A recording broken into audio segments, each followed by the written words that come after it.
आगे बढ़ते हैं। बसपा प्रमुख मायावती ने यूपी की योगी सरकार को बधाई दी है। मायावती ने ट्वीट किया है। ट्वीट में क्या लिखा है देखिए, यूपी में नई भाजपा सरकार के गठन की बधाई। ये सरकार संवैधानिक और लोकतांत्रिक मूल्यों एवं आदर्शों के साथ कार्य करें। ये मायावती का ट्वीट है, उन्हीं का ट्वीट आपको हम दिखा रहे हैं। भाजपा के सरकार गठन के बाद उन्होंने ये बधाई दी है। उन्होंने लिखा है कि यूपी में नई भाजपा सरकार के गठन की ढेरों बधाइयां और ये सरकार संवैधानिक और लोकतांत्रिक मूल्यों एवं आदर्शों के साथ कार्य करे, यही उनकी कामना है और यही वो चाहते भी हैं।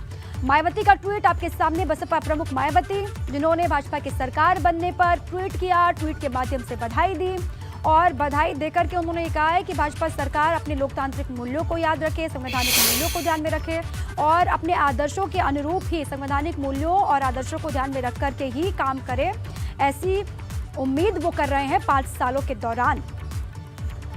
तो कल ही शपथ ग्रहण, नए सरकार में तमाम मंत्रियों ने अपना अपना शपथ ग्रहण कर लिया है। उसके बाद अब आगे बढ़ा भी जा रहा है, किस तरीके से किसके पास विभाग होगा इसकी भी तैयारी हो रही है। उसी बीच में बसपा प्रमुख मायावती का एक ट्वीट भी हमने आपको दिखा दिया। यूपी में भाजपा किसे बनाएगी प्रदेश अध्यक्ष, अब सबसे बड़ा सवाल ये बना हुआ है।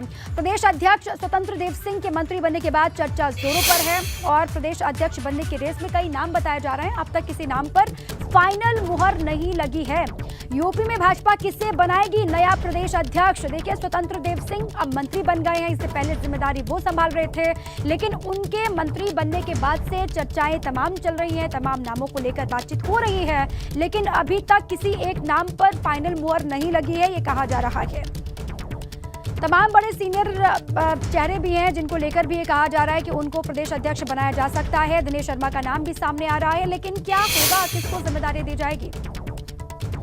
यूपी में किसे कमल की कमान मिलेगी अब 5 सालों के लिए? देखिए, स्वतंत्र देव सिंह मंत्रिमंडल में शामिल हो चुके हैं और स्वतंत्र देव सिंह के बाद अब किसे मिलेगी जिम्मेदारी, सबसे बड़ा सवाल ये अब है।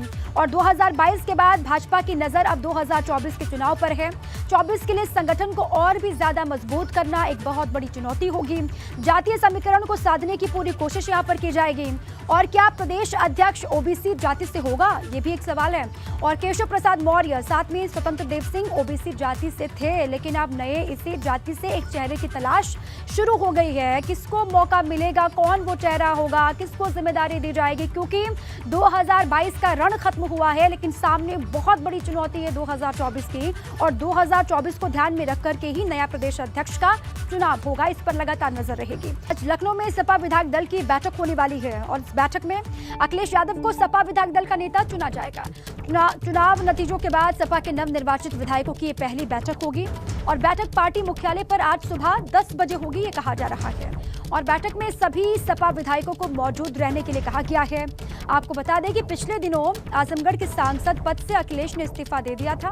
करहल से वो विधायक हैं, विधायक दल का नेता उनको चुना जाएगा, आज ये कहा जा रहा है।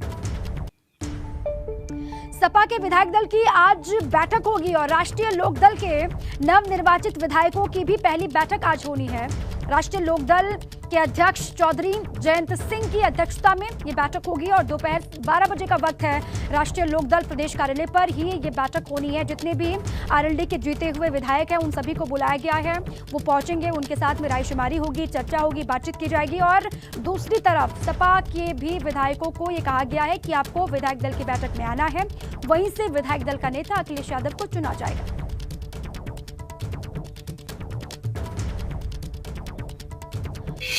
और चलिए इसी पर और जानकारी लेते हैं। हमारे सहयोगी विवेक त्रिपाठी जुड़ चुके हैं लखनऊ से, सीधे उन्हीं का रुख कर लेते हैं। विवेक, आज दोनों की ही, एक तरफ समाजवादी पार्टी और दूसरी तरफ आरएलडी की विधायक दल की बैठक होने वाली है, क्या जानकारी है दोनों की बैठक को लेकर? देखिए, सरकार बन चुकी है, योगी आदित्यनाथ शपथ ले चुके हैं, मंत्रिमंडल भी तय हो चुका है, काफी नाम तय हो चुके हैं।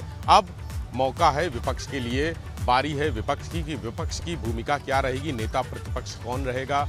चूंकि विपक्ष में गठबंधन भी है, बहुत सारे दल शामिल हैं, तो आज बैठक होनी है। राष्ट्रीय लोकदल एक प्रमुख सहयोगी है समाजवादी पार्टी का और समाजवादी पार्टी सबसे बड़ी पार्टी है विपक्ष में, तो आज समाजवादी पार्टी अपनी बैठक करेगी। उसकी सदन में क्या भूमिका रहेगी ये तय होगा बैठक में। सारे विधायक आएंगे, समाजवादी पार्टी के साथ ही राष्ट्रीय लोकदल की भी बैठक होगी। जयंत चौधरी भी लखनऊ में बैठक करेंगे।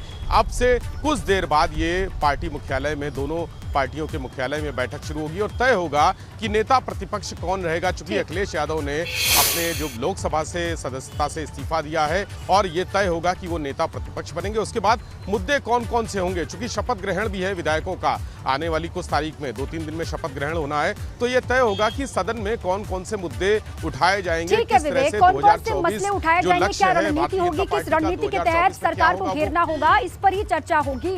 बहुत शुक्रिया। जब बैठक की शुरुआत हो जाएगी विवेक तो आपके पास आएंगे और भी अधिक जानकारी आपसे लेंगे। बहरहाल बहुत शुक्रिया आपका।